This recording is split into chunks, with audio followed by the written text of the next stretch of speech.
in the Philippine setting kung saan kulang na nga yung teachers natin tsaka yung teaching personnel to deal with the children, 'di ba? Kumbaga yung ratio natin ng teacher to students ratio, I think leaves very much to be desired, hindi po ba? So naisip ko yung binabanggit mo na holistic approach, yung pala mga janitors, yung mga non-teaching personnel, security guards, parang pwedeng bumuo ng isang, for lack of a better term, no, intelligence network na kumbaga isipin, "Ay, ito si ganito nakita ko ganyan-ganyan," 'di ba?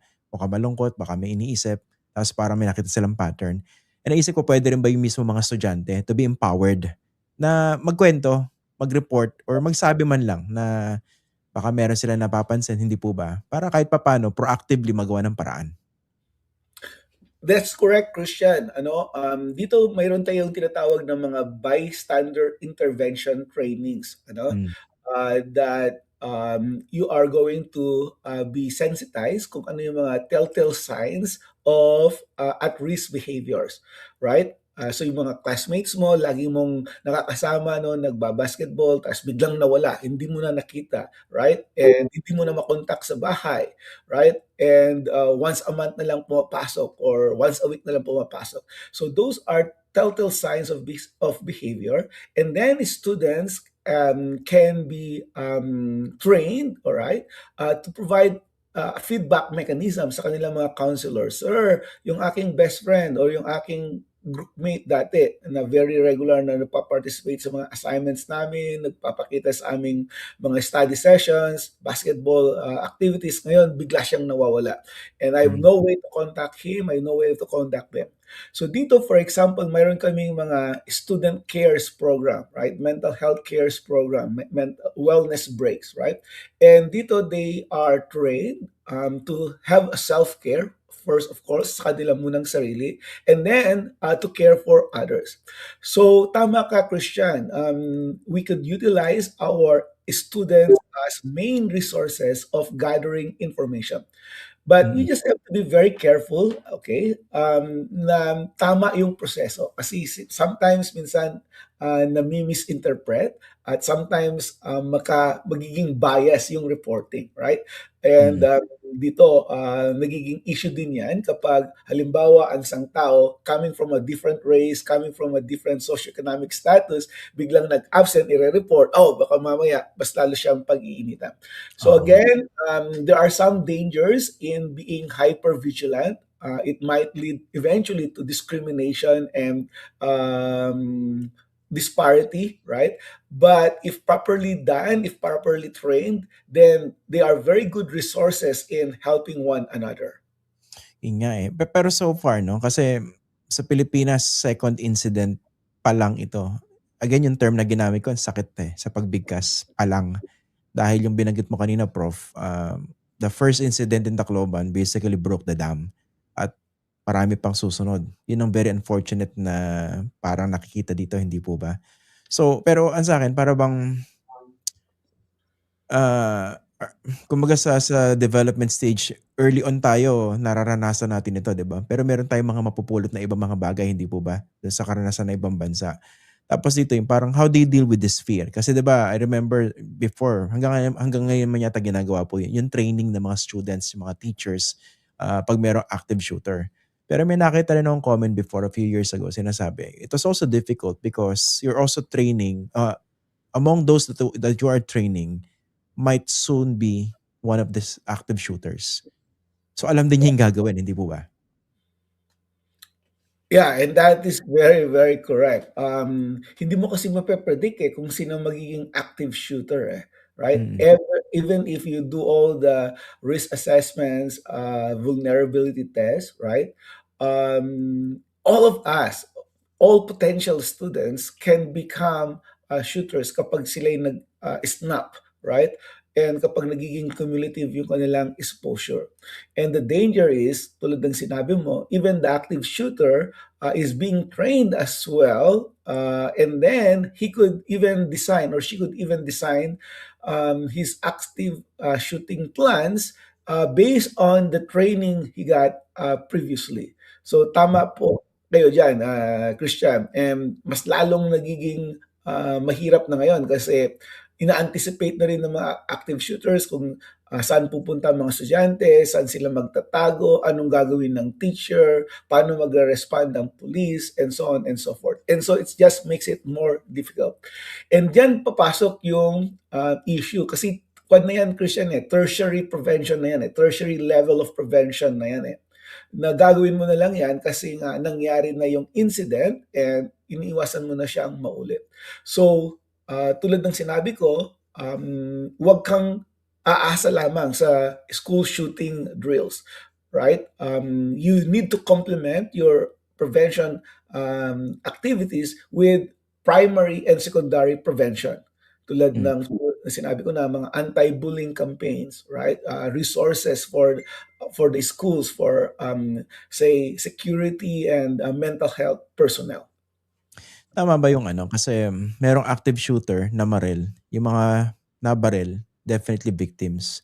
Pero yung pagtingin na yung mismo active shooter, that person, himself or herself, can be considered the victim. Tama ba yung perspective na yan? Well, legally, he is the offender, right? He Yeah, had yeah. Pero in terms of yung ano, yung in terms of possible manipulation, kunwari, di ba? correct, correct. Dito papasok yung public health perspective. Mm. And this is, kumbaga, asking us to look at the picture in a bigger perspective and a more holistic context, right? Tama ka, yung mga victims na ito, yung mga suitors na ito, they could have been groomed by an online, terrorists at naloko sila. They were given false narratives and kapag ikaw ay 12, 13, 14 years old, maraming madaling mapaniwala ng mga bata that shooting is okay, shooting is an expression of one's identity, that you become part of us, of this elite group pag nagawa mo ito. And itong mga bata, naghahanap sila ng identity, ng validation, right? And Mm. they act it out. So, kung mapapansin mo, they themselves are victims of these online groomers, of this manipulation that had happened. And so we had to be very, very careful in casting them as ito yung mga demonyo na kumaga they are beyond reform at kinakailangan natin pagpapatayin sila agad at kinakailangan Mm. silang ikulong. So from that perspective, from a public health perspective, they are victims of these online perpetrators as well. Puntahan ko naman ito, no? I think napag-usapan na rin natin ito before, no? Kasi before may mga pag-aaral na yung media coverage, let's say, ng mga violent incidents, kung nagkakaroon man siya o hindi ng direktang epekto doon sa krimen na nagagawa. Hindi ba? Yung kumbaga, kakaroon ba ng mga copycat incidents, etc., etc. Dito kasi, I don't know how best to approach this dahil definitely this is a news event dahil may pamamaril na nangyari at may namatay and talagang sabihin ko na, no, a nation is in grief because of this. Pero nga, what do you suggest in terms of how media should approach stories like this given the realities that we have now? Kasi on one hand, kailangan mo siya ibalita. Ang pangalawa naman, pag binalita mo siya, up to what point, up to what information ba dapat siyang binibigay? Ano ba yung visual portrayal na pinapakita, let's say, sa mga reports para kahit pa paano ma-minimize yung possibility na baka ma-romanticize, ma-encourage even yung iba to do something similar. Okay, this is a very very good debate question, ano? Ano nga ba dapat yung tamang proseso? Mayroong mga perspective na sinusundan yung ilang mga media outlets dito, Christian, na kapag may mga school shootings, they view it similar to a suicide incident, right? Yeah, maingat. Um, Oo, oo. So, kung paano mo i-report ang suicide, alright, gano'n mo din siya kung gaano ka-ingat ka mag report sa suicide, gano'n ka din kaingat mag-report sa mga school shootings. Mayroon kasing brutalization effect, yung pagre-report mo ng pagre-report na ganito, Dahil kung unhinged ka sa pagre-report, nago-glorify yung mga shooters, alright, nami-minimize yung suffering ng mga victims, and it creates a notion na normal itong mga prosesong ito and it gives permission for other copycat violators to follow the same act. And the more we carry it nagiging hero sila sa mga online communities eh. They are seen as, hey, look at this guy. He acted out on the promise and now nasa heaven siya, right? And Mm. we should applaud what he is doing, right? And sa mga bata na 14, 15, 16 years old, napaka-appealing nun para sa kanila that they will be immortalized, that their names will be in the lore forever, right? Mm. So para sa akin, again, yung angle ng pagre-report. Kung ang anggulan mo 'to ng sisisihin mo yung individual level lamang, right? Titignan mo lamang yung kanyang pagkakamali, titignan mo yung failure ng parents, failure ng schools, failure ng security institutions natin. And then, i-demonize mo yung mga ganong proseso. Then, instead of makatulong sa debate, lalo mong ginugulo yung debate, right? So, yung pagre-report dapat ng mga media is in such a way na hindi lang siya to generate responses, generate clicks, but rather in such a way that the people will be educated kung ano yung root cause of the problem and how everybody could be encouraged to partake in the solutions. Mm. Finally, Prof, 'no, gusto kong pag-usapan yung aspekto ng healing. Kasi talagang ang tinding trahedya nito, 'no, and sana hindi na maulit. Pero there's no assurance na hindi na ito mauulit dito sa ating bansa. Ano ba yung mga initial steps, that should be taken, let's say, by the community to be able to lead to healing later on? Not hopefully sooner, 'di ba? Pero alam natin hindi naman pwede madaliin 'yan, eh. Yeah, that's a very big problem, right? How could you regain trust and confidence ng mga tao after the peace had been shattered? Okay, dito sa United States, what communities usually do after a tragic incident like this is they come together, right? They would declare probably a day, a week, or a month of so, just commemorating the memories of those who perished. Kilalanin sila kung sino at di lang sila biktima kundi paano sila bilang anak, paano sila bilang classmate, paano sila bilang resident ng community. Mm. And people remember their names. Binibigyan sila ng mga memorials, right? Binibigyan sila ng mga pagkakataon na their memories should not be cut off simply because of these horrific incidents. And then the second part of healing is reaching out, right? Ano nga ba yung panig ng mga offenders themselves, the families of the offenders, right?